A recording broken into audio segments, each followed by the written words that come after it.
जलते दियों में जलते घरों जैसी लौ कहां, सरकार रोशनी का मजा हमसे पूछिए।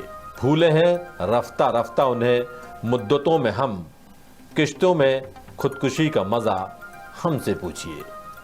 मशहूर शायर खुमार बाराबंकी का यह शेर पढ़कर सूत्रधार की शुरुआत करने के पीछे एक बड़ी खास वजह है।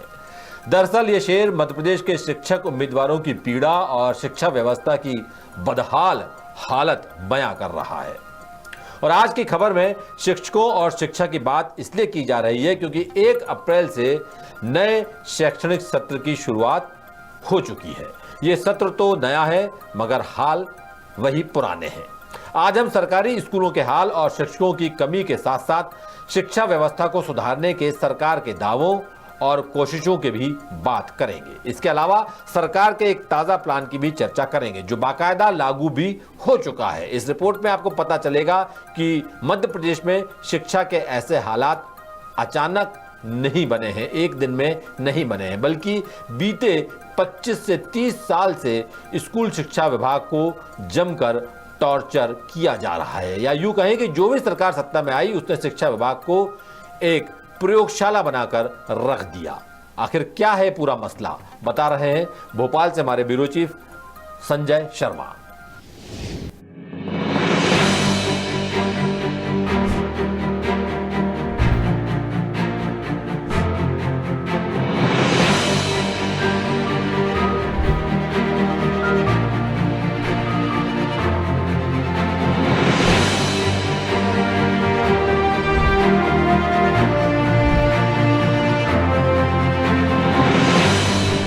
सरकार और सरकारी मुलाजिम, ये उस सिक्के के 2 पहलू हैं जो जनता अपनी जेब में रखकर चलती है।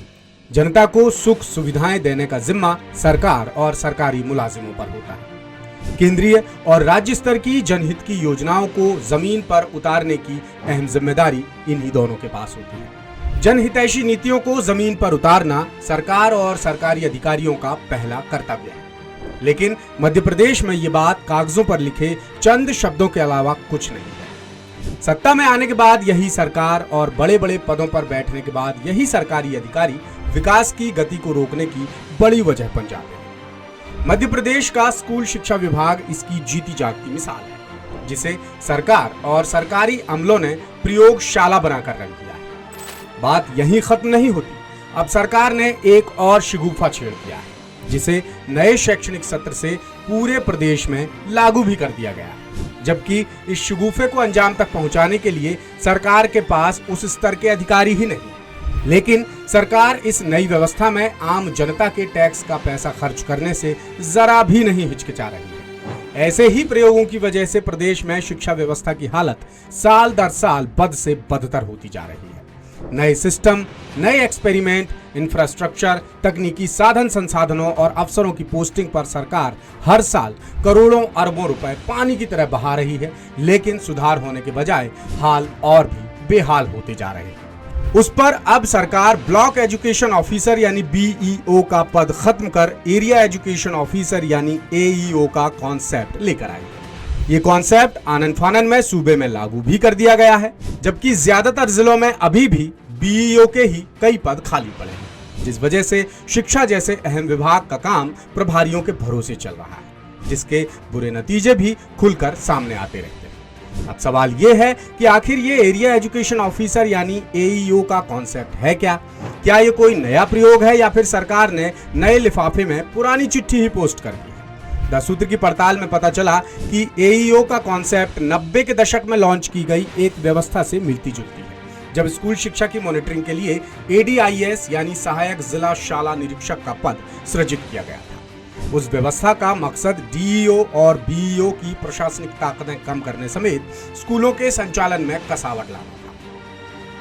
लेकिन 1.5 दशक बाद भी ये सिस्टम सही तरीके से जमीन पर नहीं उतर पाया, लिहाजा सरकार ने ADIS सिस्टम को खत्म कर दिया और एक बार फिर DEO और BEO को सारे पुराने अधिकार वापस सौंप दिए गए, यानी ये सिस्टम पूरी तरह फेल हो गया। फिर इसी बीच 2000 के दशक की शुरुआत में केंद्र सरकार ने राजीव गांधी शिक्षा मिशन लॉन्च कर दिया, जिसके तहत राज्य में सर्व शिक्षा अभियान चलाया जाने लगा। और ब्लॉक स्तर पर बीआरसी यानी ब्लॉक रिसोर्स कोऑर्डिनेटर का कॉन्सेप्ट लागू हो गया, जिन पर संकुल केंद्रों की व्यवस्था भी थोप दी गई।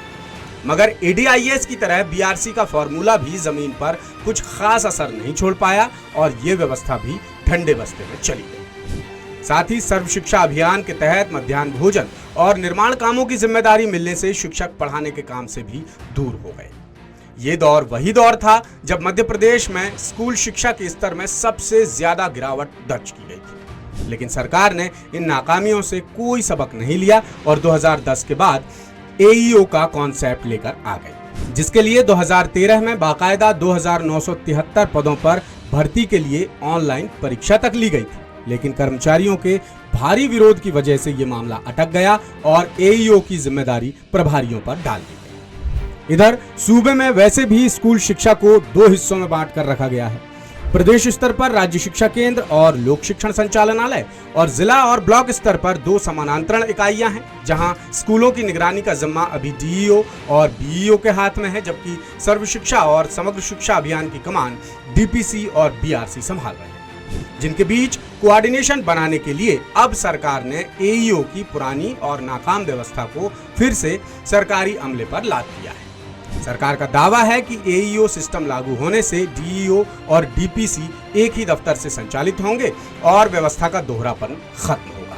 लेकिन 10 सूत्र की पड़ताल की कड़ी में एक ऐसी बात भी पता चली जो बेहद हैरान करती है और सरकार की नासमझी को बयां करती है।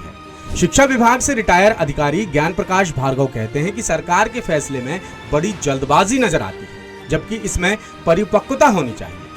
आखिर ये गफलत क्यों नजर आ रही है, सुनिए ज्ञान प्रकाश भार्गव से। इससे परिवर्तन तो आएंगे क्योंकि प्रशासनिक व्यवस्था का केंद्रीकरण हो जाएगा। एयू जो है उसके पदों का तो अभी पता ही नहीं है कि वो कब नियुक्त होंगे। इन्हीं शिक्षकों में से डेपुटेशन पे लिए जाएंगे और बहुत सारी जगह तो अभी विकासखंड शिक्षा अधिकारी जो अपग्रेड होकर सहायक संचालक का पद हो गया है वो भी रिक्त पड़े हुए हैं और प्रभारी के तौर पर चल रहे हैं, तो इसलिए अभी व्यवस्था होने में समय लगेगा। दूसरी तरफ यदि कोई व्यवस्था परिवर्तित हो उससे पहले यह है कि उनकी योजना बना के पहले उनके जो पदों का नियुक्ति हो जाती और सारी आवश्यक प्राथमिकताएं पूर्ण हो जाती, इसके बाद यदि इसका क्रियान्वयन होता तो ज्यादा उचित था। यानी जिलों में वैसे भी शिक्षा के हाल पहले से बेहाल है।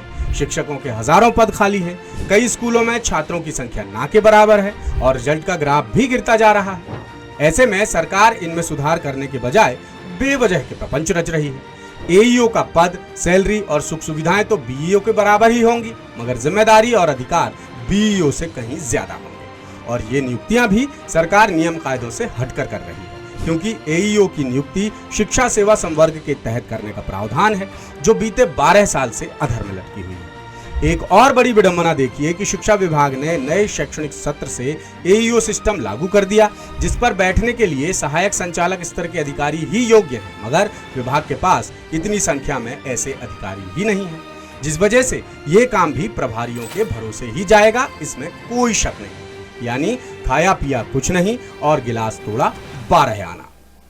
लेटेस्ट, इन्वेस्टिगेटिव और इन डेप्थ खबरें देखने के लिए ज्वाइन कीजिए 10 सूत्र का व्हाट्सएप चैनल, सब्सक्राइब कीजिए यूट्यूब चैनल, लाइक कीजिए फेसबुक पेज और पढ़ते रहिए वेबसाइट www.dassutra.com।